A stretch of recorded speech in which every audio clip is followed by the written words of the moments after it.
Hello friend, welcome to my channel Sujita cooking and ব্লগে আপনাদের সবাইকে স্বাগত। আশা করি আপনারা ভালো আছেন, আমিও আপনাদের আশীর্বাদে খুবই ভালো আছি। তো আজকে আমি একটা জায়গায় যাচ্ছি, বিশেষ জায়গা। তো কোথায় কি করব না করব সবই আপনাদের ডিটেলসে জানাবো। আর আমি দেখুন বাড়ি থেকে বেরিয়ে পড়েছি, টোটোতে উঠেও গেছি, আর আমি আমার ভাইপো যাচ্ছি সবাই মিলে।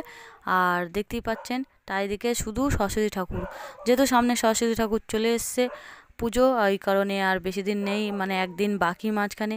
তো আমরা এখানে চলে এসেছি, আমরা এখন ত্রিবেণী কুম্ভমেলা দেখতে চলে এসেছি। আর পাশে দেখুন প্রসাদ বিতরণ করা হচ্ছে, আর আমরাও সবাই মিলে মানে প্রসাদ নিতে চলে এসেছি। এখন ঠাকুরের প্রসাদ সামনে রয়েছে, ফেলে দেওয়া যায় না। তো যাই হোক, আমরা এখন দেখুন বাটিতে নিয়ে নিয়েছি পোলাও আর আলুর দম, দেখে বুঝতে পারছেন না ঠাকুরের প্রসাদ মিস করা যাবে না। তো যাই হোক, আমরা এখন নিয়ে নিয়েছি, এখন আমরা খাবো। আর দেখুন আমার দেওর, আমার দেওর আর মাসি শাশুড়ি এসেছি। তো ওকে আমি বলেছিলাম তুমি 10 প্লেট নিয়েছো, ওই কারণে ও হা হা করে তাকিয়ে থাকলাম আমার দিকে। আর আমার ভাইপো দেখতে পাচ্ছেন খাচ্ছে, ও বললো খুব টেস্ট, আর ওকে না নিয়ে গেলে ভিডিওটা কমপ্লিট হবে না। তো যাই হোক, ওকে নিয়ে আমি বেরিয়ে পড়লাম কুম্ভমেলা দেখতে। তো এখান থেকে আমরা এখন প্রসাদ খাবো, প্রসাদ খেয়ে দিয়ে বেরিয়ে যাব। তো কুম্ভমেলায় কী করে আসতে হবে, কী করে না আসতে হবে আপনাদের সব ডিটেলস জানিয়ে দেবো। তো দেখতে পাচ্ছেন এখন আমি চলে এসেছি বালির ঘাটে, ত্রিবেণী বালির ঘাট, এমন কোনো মানুষ নেই যে জানে না। আর যাই হোক, তো এখন চলে এসেছি, এখন সন্ধ্যা আরতি হচ্ছে। তো আমার কপালটা খুবই ভালো, আমি সন্ধ্যা আরতিটা দেখতে পাচ্ছি আর আপনাদেরও দেখাতে পাচ্ছি। তো এখানে এত সুন্দর আরতি হচ্ছে না, দেখুন সবাই এক কালারের শাড়ি পরে কি সুন্দর সন্ধ্যা আরতি করছে, আর এত সুন্দর একটা গান চলছে, মানে আপনাদের শোনাতে ইচ্ছা খুবই করছিল, কিন্তু কিছু করার নেই, সরি, আমি কপিরাইট খেয়ে যাব, ওই কারণে আমি আপনাদের গানটা শোনাতে পারছি না। দেখতে পাচ্ছেন কত সুন্দরভাবে সন্ধ্যা আরতি হচ্ছে, দেখে মনটা পুরো জুড়িয়ে গেল। আর ওখান থেকে সন্ধ্যা আরতি কমপ্লিট করে চলে আসলাম এদিকে কুম্ভমেলা দেখতে, মানে কোথায় যে সব সাধুরা এসছে আপনাদের সবই দেখাবো। আর কয়েক হাজার হাজার সাধু এসছে। আর এই মেলাটা শুরু হয়েছে 100 বছর পর।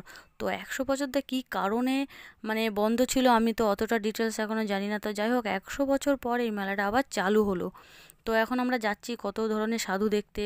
তো দেখতে যাচ্ছি এখন সবাই, সবে সন্ধ্যাবেলা আমি তাড়াতাড়ি এসেছি, তাড়াতাড়ি মানে চলে এসেছি বলে এই কারণে অতটা লোকজন নেই, তাও দেখতে পাচ্ছেন অনেকটাই লোকজন।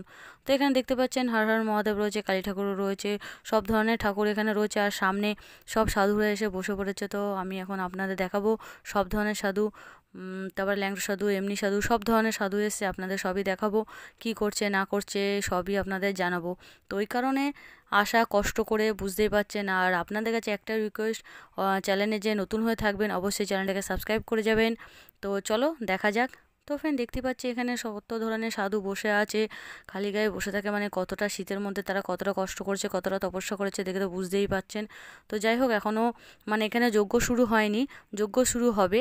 আর যেহেতু আমি তাড়াতাড়ি এসে পেরেছি ওই কারণে মানে এখনও যজ্ঞ স্টার্ট করিনি। এখানে নাকি সারা রাত ধরে যজ্ঞ হয়, আর অনেক দূর দূর থেকে লোক আসে, প্রচুর দূর দূর থেকে লোক আসে এই কারণে। তো যাই হোক, অনেক লোকেদের দেখতে আসে, আপনারাও আসবেন। আর কি করে আসবেন আপনাদের তো দেখিয়ে দেবো অবশ্যই।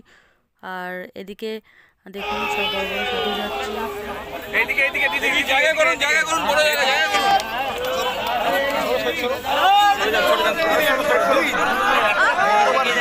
চলুন চলুন চলুন আগে